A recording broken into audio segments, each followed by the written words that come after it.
Coming up on DTNS, Microsoft wants to be your new way to manage photos, why you should keep an eye on China's Kwai show, and how video games are made accessible. This is the Daily Tech News for Wednesday, June 23rd, 2021 in Los Angeles. I'm Tom Merritt. And from Studio Redwood, I'm Sarah Lane. From Salt Lake City, I'm Scott Johnson. And I'm the show's producer, Roger Chang. Joining us today to talk about accessibility in video games, design lead at Bungie, Jennifer Ash, and UI UX lead at Bungie, Andrew Davis. Welcome, both of you, to the show. Thanks for joining us. Hi, thanks for having us. Oh, thanks. Yeah, this is the third day of Accessibility Week. So you guys are the peak at the very middle, holding Accessibility Week together. We appreciate that. We were just talking a lot about Taco Time, the taco chain on Good Day Internet. If you'd like that wider conversation, become a member at patreon.com/DTNS. Let's start with a few tech things you should know. As part of enforcement action taken by the Federal Bureau of Investigation and the U.S. Department of Commerce's Bureau of Industry and Security, the U.S. seized more than 30 sites operated by Iranian government-run Press TV and social media channels affiliated with Iran-backed militias in Iraq. The seizure notice cited both civil and criminal forfeiture laws and the International Emergency Economic Powers Act, which grants the U.S. president the power to regulate international commerce in response to threats to U.S. security. Facebook CEO Mark Zuckerberg said in a live audio room that the company is in the early stages of building camera-based search tools, and as an example, explained how when browsing Instagram, visual search could find similar products available somewhere else on Instagram and let users find products using their cameras or images from their camera roll. A little visual search for shopping. Zuckerberg also said Facebook Shops will arrive on Marketplace and WhatsApp soon, and upcoming Shop ads will let businesses target ads based on people's individual shopping preferences. EA intends to acquire Warner Brothers Games' Playdemic mobile game studio, makers of the popular Golf Clash game, in an all-cash deal worth $1.4 billion. AT&T plans to make the remaining Warner Brothers Games portfolio part of the recently announced Warner Media Discovery merged entity. Lenovo announced the ThinkPad X1 Extreme Gen 4. It's a 16-inch workstation with 11th Gen Intel H series processors up to a Core i9 and NVIDIA GeForce RTX 3080 GPU. 2 solid-state drive slots, up to 600 nits of brightness in the display, and a 90 watt-hour battery. Pricing starts at $2,149, and it's set to ship in August. Bloomberg's Mark Gurman found references in Peloton's iOS app code that the company is working on a digital heart rate monitoring armband. This would sync to the company's fitness equipment as well as with phones and integrate with Peloton's existing heart rate zones to give feedback on workout intensity. Peloton acquired Atlas Wearables last year. Look at Mark Gurman branching out from Apple leaks to Peloton leaks. That's interesting to see. All right, let's actually talk a little bit about Apple's new report on sideloading. So the Epic Apple lawsuit, which we've talked about quite a bit on the show, also touched on the idea of forcing Apple to allow other app stores or allow the ability to sideload apps onto iOS as a potential remedy. Well, we don't know yet how the judge is going to rule on that particular case, but the EU and the US are exploring the idea of forcing Apple to allow sideloading. In the US, it's part of the proposed American Innovation and Choice Online Act. In Europe, it's part of the proposed Digital Markets Act. Feeling that pressure, Apple released a report Wednesday called Building a Trusted Ecosystem for Millions of Apps. In it, it argued against letting users download apps directly to iOS devices without using Apple's App Store, aka sideloading. Apple made the argument that security would suffer, not only because people might sideload a malicious app, but even non-malicious apps outside the App Store might be subject to more security vulnerabilities because they don't need to meet App Store standards and review. Apple says that's why we do it. We're trying to keep you safe. Apple also says it worries that malicious actors might trick users into thinking that they're downloading from the official Apple App Store when they aren't, something that would be impossible today because Apple doesn't allow anything besides the App Store. Apple also says it believes phones are different than laptops because of the sophistication level of the users and the fact that there are 10 times as many iPhones as Macs, and the amount of sensitive data stored on phones is a lot higher. So these are fairly familiar arguments, but they were well laid out, I think, in the white paper that was released. They have very pretty graphics, as you might expect. It's a well-designed white paper as well from Apple. I don't disagree with anything Apple said. Certainly, having Apple review and have standards is going to be more secure than side loading. That doesn't mean that Apple never has an insecure app slip through, because nothing's perfect. But you can definitely, and I think Craig Federighi has even said this publicly, you can definitely find more malware on a Mac than you can on an iPhone, because they don't lock down a Mac, and you can sideload apps. It's not even called sideloading on a Mac. It's just kind of the way the Mac works. I do think they exaggerate the effect. When you look at Android, yes, there are more malware out there, but there are things Apple could do that Android doesn't do to fight that, like they do on the Mac. They could say by default you can't get anything out of except from the App Store unless you know what you're doing. You can then go in and choose stuff, and I think that would, if they just did what they did on the Mac that they do on iOS, most people would never sideload because they just wouldn't want to bother to go through the hoops. So I do think the motivation here is probably more about preserving the monetization aspect of the App Store for a defensible reason, which is security. But I don't get the sense that iOS would suddenly become, wastelands of insecurity if they allowed sideloading. To me, it seems to me, it's simple math. It's like, does Apple equate that they would make more money having a more secure platform? And actually, the PR is we are more secure than anything, and it's across the board, not just the App Store. So they already push that as a major thing. I think they think that is worth more money in the long haul than suddenly letting sideload happening, because I don't think sideloading is a thing that many people are interested in. And while I agree with Tom on every point he made, I just think it's that simple economic math. I mean, they're going to make more money with a secure system. They already do. It's kind of their thing. And to change that probably means, they're not going to make much. They're not going to make more or significantly amounts more, or else they'd do it. So they won't. Yeah, I think the whole security thing, it's such a convenient way to say we just care about your security. You don't want this to become some sort of Wild West scenario where you have no idea what you're downloading and who's behind it, and you're going to get all this malware and stuff. It's like, well, sure, no one's going to say, no, we want that. We definitely want that. We want it to be, just a much more of a mess. And it would be more of a mess, I guess. But yeah, I think this has a lot more to do with Apple's bottom line. Especially because iOS itself is so well done. It's very secure and it's sandboxed. And even when malware does slip through the App Store review process, it's hard for it to do the kind of damage and get the kind of access that it would want to because of just the way iOS is constructed. Well, let's talk about photos. Organizing photos is a lot of work, and with Google pulling the plug on unlimited storage, a lot of folks are re-examining how they manage their photos. A lot of people are sticking with Google, but some people are taking the opportunity to say, maybe I'll go somewhere else. Microsoft would like you to consider OneDrive as an option and is updating OneDrive on the web and Android 6 or higher to add basic photo editing features to OneDrive. So you're in the drive, and you don't have to open another app. You'll be able to crop, rotate, flip images, as well as adjust brightness, exposure, contrast, highlights, shadow, saturation, warmth, and tint. Basic stuff, but nice to have. You can also cast your photos from OneDrive to Chromecast and create a folder that sorts photos by source. So you want all your screenshots in one folder, maybe all the stuff you got from WhatsApp or text message or social media, etc. The edit and casting features support JPEG or PNG files. But for now, they are limited to personal accounts. They'll come to business and enterprise and education accounts, as well as iOS later this year. So that might be an option for some. Ars Technica, on the other hand, suggests maybe you want to put it all in-house. Alex Kretschmar has a thorough look on Ars Technica. I highly recommend reading it. It's a good article about what you might need and what options are available if you just want to run an app yourself and do all your photos on your own computer. His top choice is Photo Prism.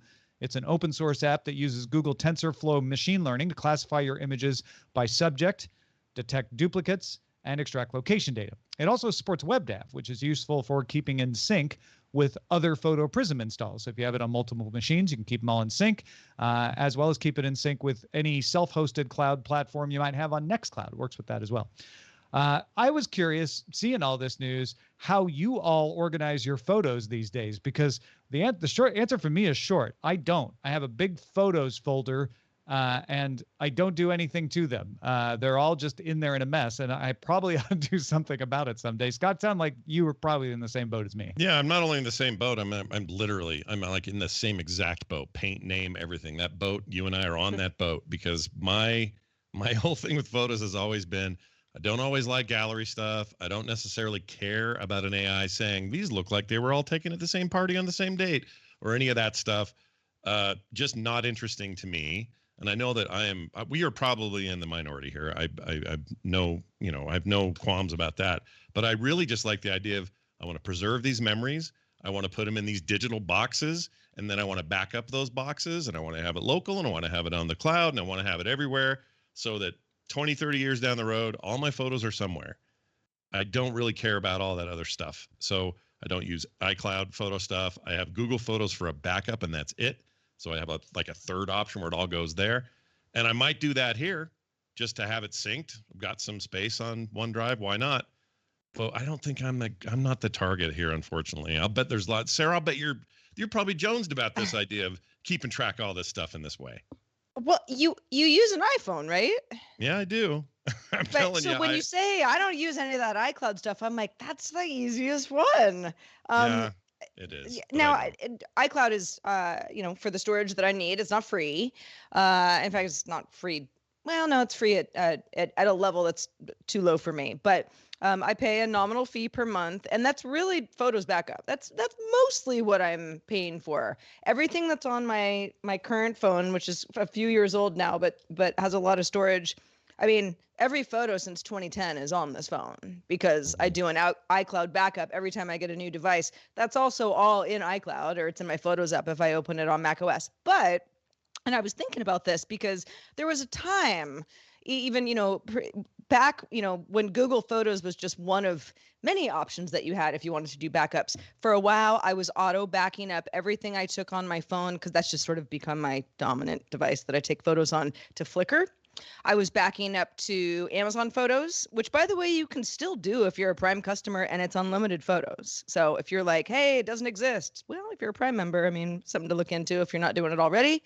And I believe I was using Google Photos at one point, and I don't know, my account got disconnected, but I was of the mind, let's say, in sometime early in the last decade, where I was like, just upload them everywhere. Why not? It's free. If they all go down somewhere, at least they'll be somewhere else. And I kind of stopped caring about that. I don't know if it's not wise to really care about iCloud as my only backup storage situation, but it's never failed me. There are a few categories, where it's like the selfies category, and I look at some of the photos, I'm like, oh my gosh, these are like weird pictures I accidentally took of my own face. Like, I don't need these in here. But otherwise, I feel like it categorizes things pretty well. Jen, do you manage photos? Do you take a lot of photos? Is this something you think about? I feel like I'm in a very similar boat to all of you as well. Like, Welcome I've had to the photos. Yeah. Maybe it's slightly different named and colored, but I definitely did Flickr in the past. Like, some of them are on Flickr, some are in Photo Bucket. Found that recently. I was like, oh wow, got to get those off of there. And then also but then trying to figure out what's the best plan for that, because at one point I had a phone that didn't have enough storage. So like, how do you manage that? So then you start investigating. Like, Google Photos was the easy one because I'm on Android. And so like, I've thought about it, but they're kind of everywhere, and there's like some are backed up on hard drives and some are backed up on the cloud, but I certainly don't go through and try to categorize them by any means. And now it's more about having the ability to share easily. So I will have to say, like, Google Photos has popped up there because I can share an album with the family and be like, oh, look, pictures of like my kid, my cat. Like, it's super simple. So that's important. But before that, it was like, they're somewhere and I hope I don't lose them, because they're not nearly as easy to find as like the physical items that we used to have. So Andrew, tell us that you have the perfect system that we can all just imitate you and it's pretty messy. I have an iPhone and I use iCloud to back that up and keep all the high res on a MacBook at my desk. But then same with Jen, we want to share the photos, and all of our family uses Google Photos for that. So then I need to take the iCloud and get those uploaded to Google Photos so we can go sort them through there. And send them out to the family. I have found one of the nice things in I think multiple services do this. They'll show you like on this day last year and show you like, oh, that was the day we took our kids out to the park, and seeing those memories pop up in that sort of kind of automated way is nice, instead of taking it on ourselves to like, oh yeah, we should go look at old photos like this presented to you in email or some sort of notification.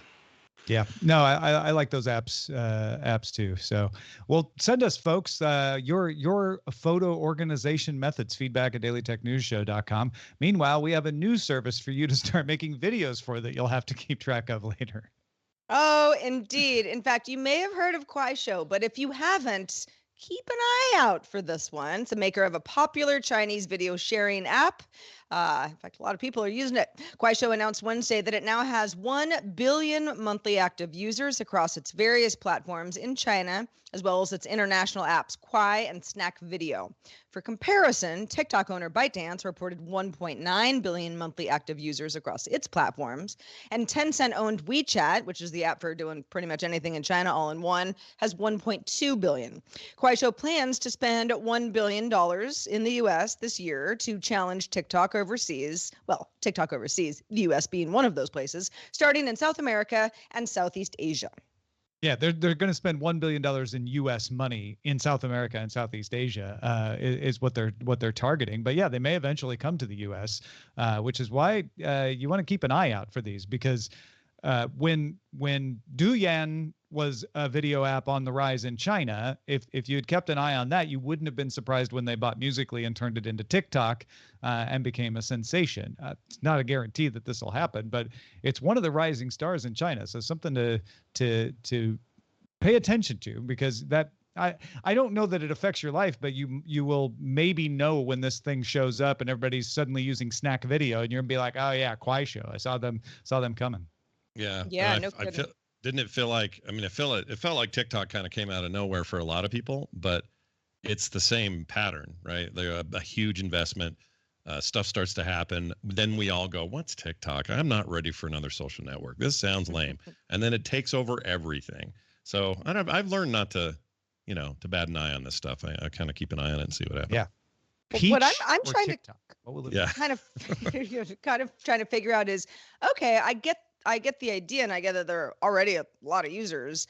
Kwai Show is it's definitely one to watch. It seems, from what I've seen of the content that's being created and shared on the platform, really similar to TikTok. And that TikTok has more users, sure, under twice as much, but both companies have, by all standards for an app, that's gaining traction, a lot of users. What at that point, what happens? I always kind of think of like, well, it's YouTube versus everyone else. Like, who's everyone else? I don't know. Vimeo kind of had to pivot and do something different, even to play along, right? There's really nothing like YouTube, but you wouldn't compare YouTube and TikTok, really. If anything, YouTube is trying to keep up with TikTok when it comes to being the new. So yeah, I'll be interested to see what Kwai Show or any of the apps that it's either already has or is working on in the future to stand out and be cooler than TikTok, because I don't know how that happens. Well, folks, if you want to expand your Spanish language tech skills, Dan Campos is here to help. Hello friends of DTNS, it is time for the word of the day, brought to you by Noticias de Tecnología Express. Today's word is artilugio. It can be translated as gadget or device, and it usually refers to artifacts that have a certain level of complexity, like the gadgets or electronic tools that we use today. Artilugio can also be used in a despective way if you want to imply that somebody is cheating by using their calculator instead of doing the math in their head. After all, what kind of trickery is that? You can learn these and more words by listening to Noticias de Tecnología Express, available every Friday. According to the nonprofit foundation Able Gamers, close to 46 million U.S. gamers have a disability. That's a lot of gamers out there. But how do companies incorporate accessibility into their games, and what guides those design decisions? That's what we've asked Jennifer Ash and Andrew Davis to talk about today. And let's start with this. At what stage of game development does accessibility become part of the discussion? Ideally, accessibility considerations are brought up as early as possible in the discussions. We've found from experience, it's often more expensive and more time consuming to retrofit accessibility functionality into an existing game. When they're brought up either at the beginning of game development or feature additions to a game, the team can incorporate it a lot easier when building that functionality and those features. Yeah, it makes sense that you wouldn't want to tack it on later. It'll be easier to have it in as early as possible, right? Yeah, absolutely. But So at the is- same time, it's never too late to start is the other thing to keep in mind is like, yes, like ideally it's right off the bat you're thinking about those, but that's not always the case. So it's a matter of thinking about like what opportunities do we have and just keeping that in mind as development goes on as well. I assume talk a that little- helps. oh, Oh, go sorry. ahead, I had a question about like even one of the most basic ones for color blindness. This is an option you find in most games today. 10 years ago, you barely saw it, or somebody would really make a big deal out of it if they did have options for color blindness. These days, it seems like it's everywhere. Do you think you have to approach a project now with that list of, whatever kinds of, accessibility options you're thinking of? You need to have that in mind no matter what, even if it affects the design of the game that may be, I don't know, color-based, for example. If something about colors is used in the game, how much does that affect your design? Can be quite a bit. If you're relying solely on colors, like you're cutting out a large percentage of your possible audience. Like it's like 20 or 30% of players have some form of color blindness.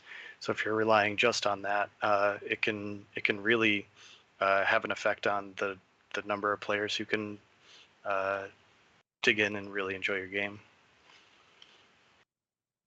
What are some of the other accessibility concerns? We need color blindness being one of them. What are the accessibility concerns in game design? It's a really wide field.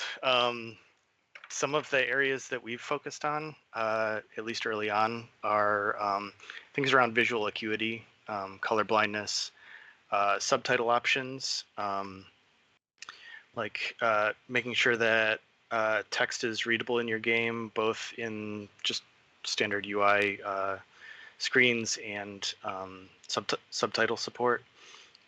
Making sure that we have options to like change the color of the subtitles, increase opacity, change size, things like that. And then I know Jen did a bunch of work towards controller remapping, sort of the functional inputs that players have.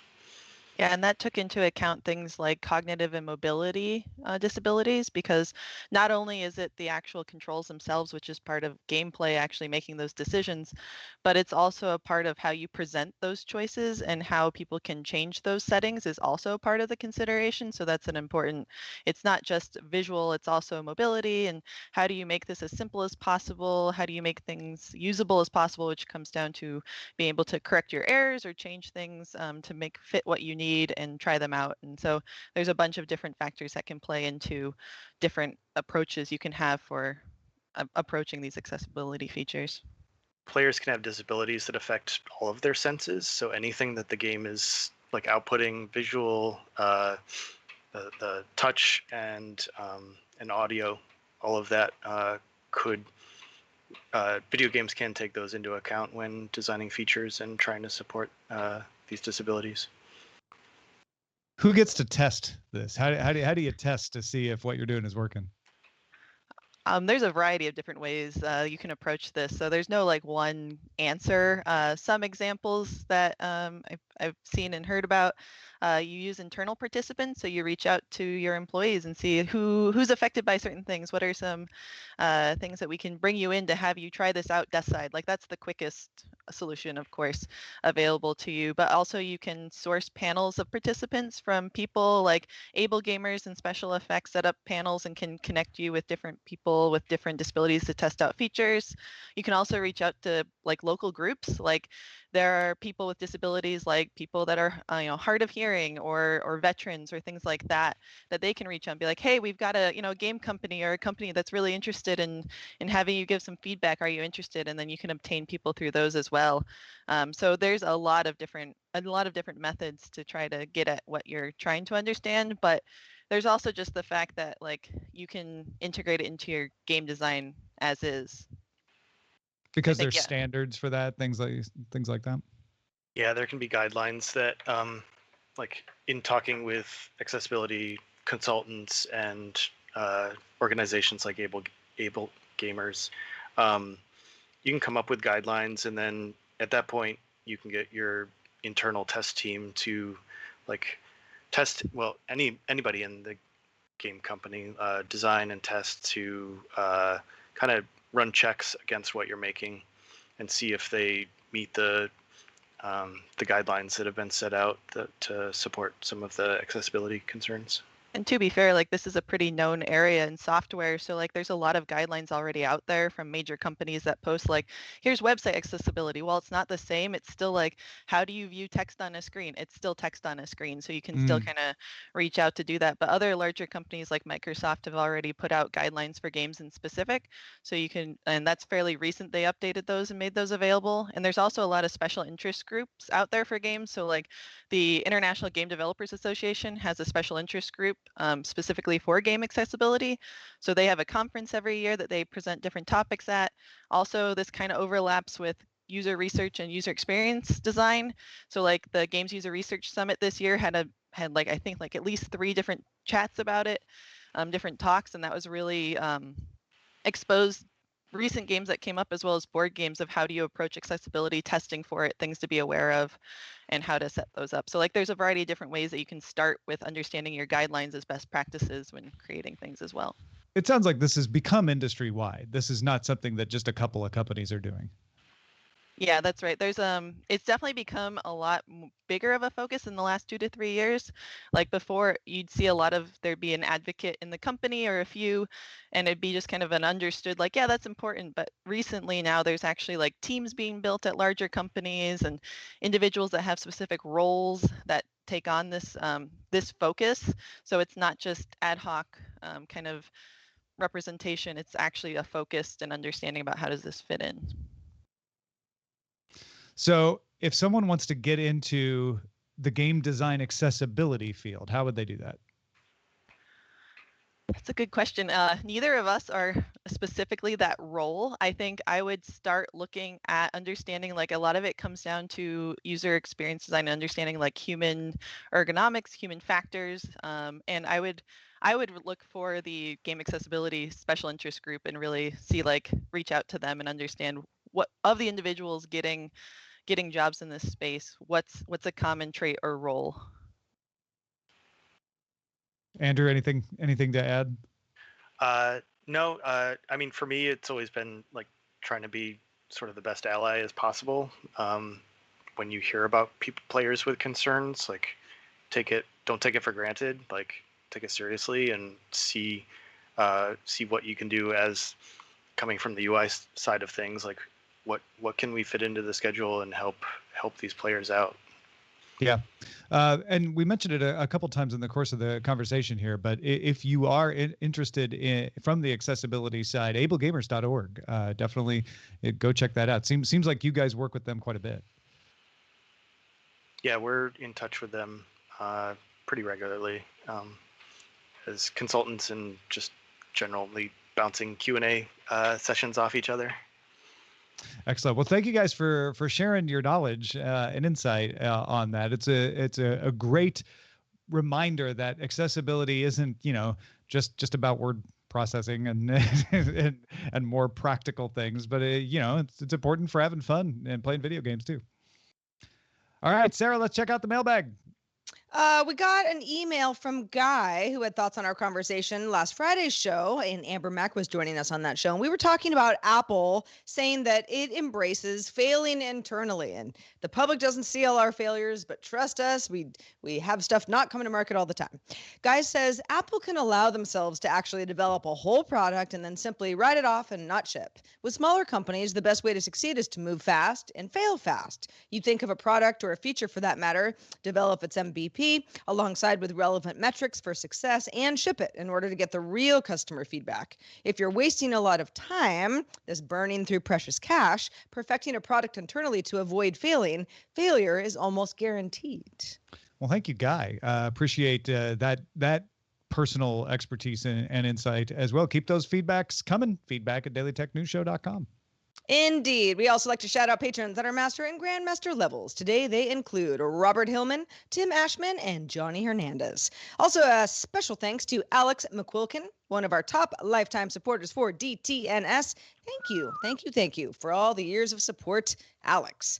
Also, thanks to Jennifer Ash and Andrew Davis for joining us on the show today and making a little bit more sense of accessibility in gaming. Jennifer, I'll start with you. Where can folks keep up with your work? I'm on Twitter if you want to check me out, Jennifer Renee. Excellent. Andrew Davis, where can people keep up with you? My personal Twitter is AGD Tinman, but also would hope everybody's playing Destiny. Check it out. That's where most of my work is shown at this point. Excellent. Cool. Someone who might be playing Destiny is Scott Johnson. Scott, besides that, what else has been going on with you? Well, I do like Destiny a lot, and it has great UI, so well done. Yeah, I've got a lot going on as usual. If you want to keep up with my goings on, you can find it over at frogpants.com. In fact, if you're like, hey, I'd like to hear more gaming content, I've got 3 shows that are 100% gaming focused, and you can find them all at frogpants.com/podcasts. And for everything else, I'm on Twitter as well. You can find me at Scott Johnson. You can find us live Monday through Friday at 4:30 p.m. Eastern. That's 2030 UTC. Find out more at dailytechnewsshow.com/live. Join us if you can. Accessibility Week continues tomorrow. We're chatting with Andreas Stefan about the accessible programming language Quorum, and Justin Robert Young will join us as well. Talk to you then. This show is part of the Frog Pants Network. Get more at frogpants.com. Diamond Club hopes you have enjoyed this program.